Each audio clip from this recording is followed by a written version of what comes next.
നേരെ ഇനി കേരളത്തിലേക്ക് വരികയാണ്. പ്രത്യേകിച്ച് PM ശ്രീയുടെ ധാരണാപത്രം അത് കഴിഞ്ഞ ദിവസം നമ്മൾ കണ്ടതാണ്. CPIക്ക് മുന്നിൽ CPM മുട്ടുമടക്കുന്ന കാഴ്ചയൊക്കെ നമ്മൾ കണ്ടു. എന്തായാലും അത് കൃത്യമായ രീതിയിൽ സംസ്ഥാന സർക്കാരിൻ്റെ ഭാഗത്തു നിന്ന് അവർക്കൊരു മന്ത്രിസഭാ രീതിയിൽ ഒരു പ്രതിസന്ധിയൊക്കെ മാറി നിൽക്കുന്നെങ്കിൽ പോലും കാര്യങ്ങൾ വേണ്ട രീതിയിൽ എളുപ്പമല്ല എന്നത് വേണം തന്നെ പറയാം. പ്രത്യേകിച്ച് PM ശ്രീ ധാരണാപത്രം മരവിപ്പിക്കാൻ സംസ്ഥാന സർക്കാർ തീരുമാനിച്ചെങ്കിലും പദ്ധതിയിൽ നിന്ന് പിന്മാറ്റം എളുപ്പമല്ല.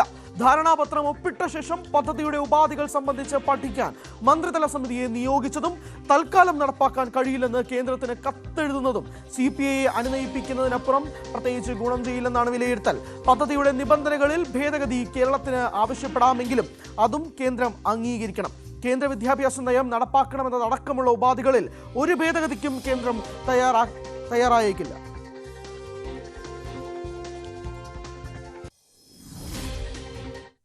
ഇപ്പോൾ ഈ SSK ഫണ്ടിലേക്ക് 300 കോടി കിട്ടാനിരിക്കുകയാണ്. ഇപ്പോൾ ഇങ്ങനെ ഒരു പിന്മാറ്റമൊക്കെ സർക്കാരിൻ്റെ ഭാഗത്തു നിന്നും ഉണ്ടാകുന്നത്.